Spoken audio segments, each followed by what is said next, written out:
Indonesia, negeri nan indah dengan kekayaan alam yang melimpah, bangsa yang tengah bekerja keras dalam pembangunan di tengah dinamika kehidupan global.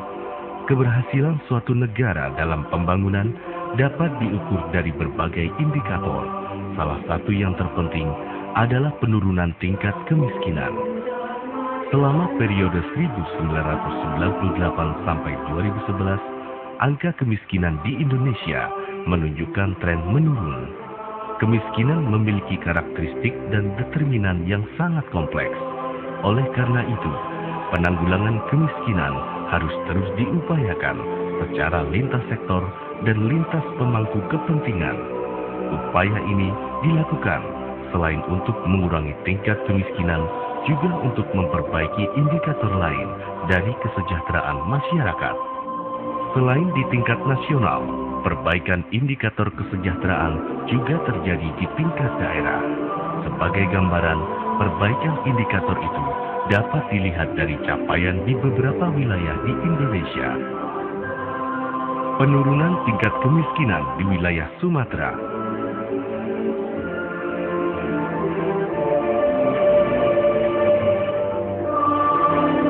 Penurunan tingkat pengangguran terbuka di wilayah Jawa dan Bali.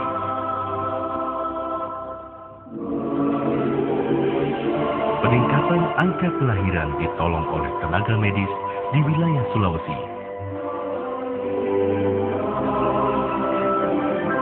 Peningkatan persentase rumah tangga dengan akses terhadap air bersih di wilayah Nusa Tenggara, Maluku, dan Papua.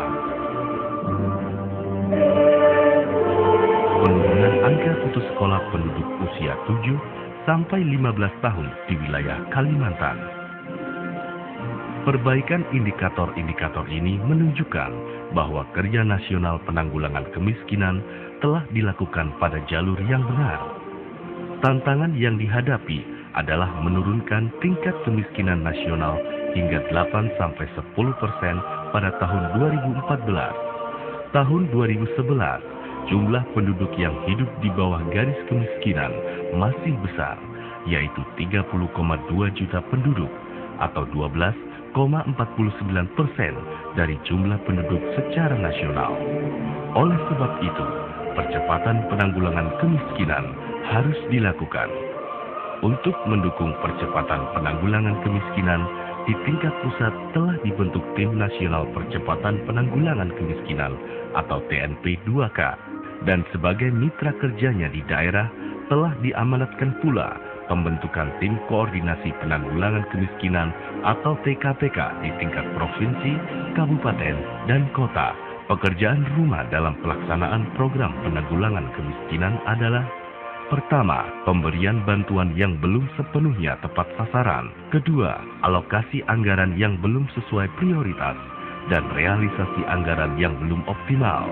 Ketiga, kurangnya koordinasi dan lemahnya kelembagaan penanggulangan kemiskinan di pusat maupun daerah. Untuk jangka pendek dan menengah, TNP 2K telah menetapkan beberapa prioritas kerja, yaitu unifikasi sistem penargetan nasional, menyempurnakan pelaksanaan bantuan sosial kesehatan untuk keluarga miskin, menyempurnakan pelaksanaan dan memperluas cakupan program keluarga harapan, integrasi program pemberdayaan masyarakat ke dalam PNPM mandiri, menyusun peta jalan sistem keuangan inklusif. Selain itu, TNP 2K menjalin kerjasama dengan TKPK untuk mendukung advokasi kebijakan di daerah melalui kegiatan-kegiatan pelatihan di daerah, serta magang dan konsultasi teknis di TNP 2K. Kegiatan-kegiatan ini bertujuan meningkatkan kapasitas TKPK, khususnya dalam memfasilitasi koordinasi perencanaan dan pengendalian pelaksanaan program penanggulangan kemiskinan di daerah. Manfaat daripada pelatihan yang diadakan saat ini, kita bisa mengetahui apa yang menjadi prioritas dari semua sektor. Dari adanya prioritas yang muncul tadi, bisa dilakukan intervensi apa yang perlu dilakukan dalam penanggulangan kemiskinan. Dalam kerja percepatan penanggulangan kemiskinan, banyak inisiatif kebijakan yang sudah dikembangkan di berbagai daerah di tanah air. Mari kita lihat sebagian kecil di antara sumber inspirasi itu. Di Kabupaten Ende, Nusa Tenggara Timur, untuk menanggulangi kemiskinan, telah dilaksanakan gerakan swasembada pangan atau GSP. Semua komponen masyarakat dilibatkan untuk bagaimana meningkatkan produksi pangan. Dan untuk Kabupaten Ende, kita lebih memfokuskan pada pangan lokal.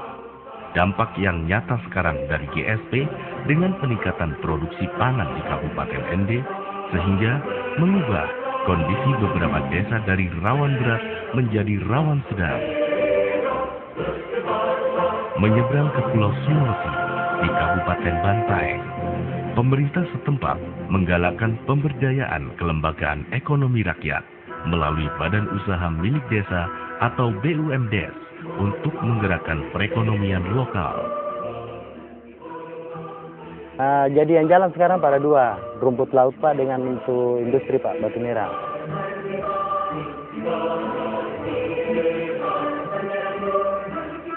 Kekuatan modal sosial juga terbukti di Provinsi Sumatera Barat. Nagari sebagai suatu bentuk kearifan lokal menjadi faktor penting yang mendukung penanggulangan kemiskinan. Dan persaingannya berbasis nagari. Kalau berbasis nagari tentu pembangunan ekonominya juga berbasis nagari. Juga di nagari itu juga ada lembaga pemberdayaan masyarakat, kerjasama antar nagari. Nah, ini kan saling isi mengisi, jadi tidak saling tumpang tindih program itu. Dalam implementasinya, Pemda Sumatera Barat memberdayakan semua potensi masyarakat yang terikat dalam nilai-nilai nagari. Salah satu contoh program spesifik penanggulangan kemiskinan berbasis nagari adalah program kredit mikro nagari yang memberikan kemudahan akses modal serta bantuan usaha kepada kelompok masyarakat miskin. Terkait bantuan ini saya ambil jadi lancar. Alhamdulillah kan sebabnya pinjaman yang lain kan bunganya besar kan. Ini tidak ada pakai bunga, pakai bagi hasil. Menuju Provinsi Kalimantan Tengah, pemerintah provinsi melaksanakan program Membangun Mahagalewu atau PM2L dengan sasaran desa tertinggal. Salah satu program PM2L adalah menjaga dan membangun desa. Semua bupati ditugasi dan program Membangun dan Mahagalewu gotong royong. Lahan yang tidak bermanfaat menjadi dimanfaatkan. Geber MLT gerakan bersama memanfaatkan lahan terlantar untuk dikembangkan menjadi usaha ekonomi produktif di bidang pertanian dan perkebunan dengan melibatkan SKPD, masyarakat, dan dunia usaha. Pemberdayaan ekonomi dan sosial masyarakat di Surabaya.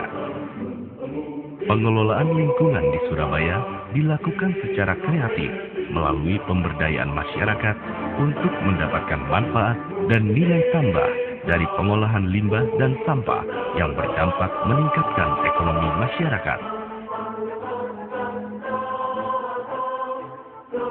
Di pulau bagian barat Sumatera, tepatnya di Kabupaten Nias Selatan, pemerintah daerah telah melakukan terobosan di bidang pendidikan dan kesehatan untuk penanggulangan kemiskinan di daerah pasca bencana.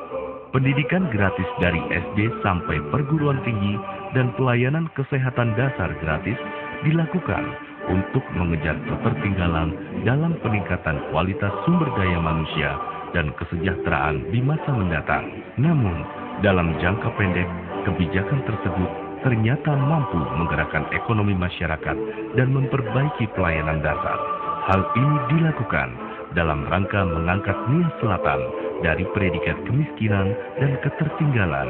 Dulu dari masyarakat yang lain, contohnya mahasiswa yang tidak mampu atau orang yang tidak mampu untuk memberikan anaknya di sekolah, tapi untuk program gratis ini bahkan pun bisa untuk bersekolah. Berobat itu gratis. Obat semua. Kalau pendidikan sudah tidak lagi beban masyarakat, kalau kesehatan sudah tidak lagi beban masyarakat, namanya itu sejahtera. Di Kabupaten Banyumas, Jawa Tengah, Sinergi yang baik antar Satuan Kerja Perangkat Daerah atau SKPD membuat dana BOS tersalurkan dengan baik. Segala kegiatan dibiayai oleh dana BOS, seperti ulangan umum, ulangan tengah semester, sampai ujian akhir sekolah. Untuk dana BOS sendiri kita harus memberikan sosialisasi kepada para sekolah-sekolah baik di dalam cara pembukuan, administrasi dan sebagainya dengan melibatkan dinas instansi yang terkait. Dengan penyaluran cepat, tepat, benar dan utuh dapat meningkatkan kinerja sekolah dan guru, meningkatkan minat siswa untuk sekolah, terutama siswa miskin dan tinggal di daerah terpencil. Mari beralih ke Kabupaten Pati, Jawa Tengah. Sikap proaktif pemangku kebijakan telah meningkatkan pelaksanaan kegiatan dan dampak dari upaya kesehatan masyarakat. Kuncinya terletak pada persiapan kegiatan, terjalinnya komunikasi, asistensi teknis, dan kerja tim dari Dinas Kesehatan dan Puskesmas. Jadi kita tepat waktu, tepat sasaran, dan juga disiplin. Kemudian yang ketiga, manajemen. Ini menyangkut perencanaan, pelaporan, evaluasi, dan monitoring. Di Provinsi Jawa Barat, perluasan kerjasama pemerintah dan perusahaan pengelola program CSR telah dimungkinkan oleh penguatan fungsi fasilitasi perencanaan program itu dari pemerintah provinsi. Dari penyediaan informasi program prioritas hingga kerjasama pemantauan dan evaluasi pelaksanaan program.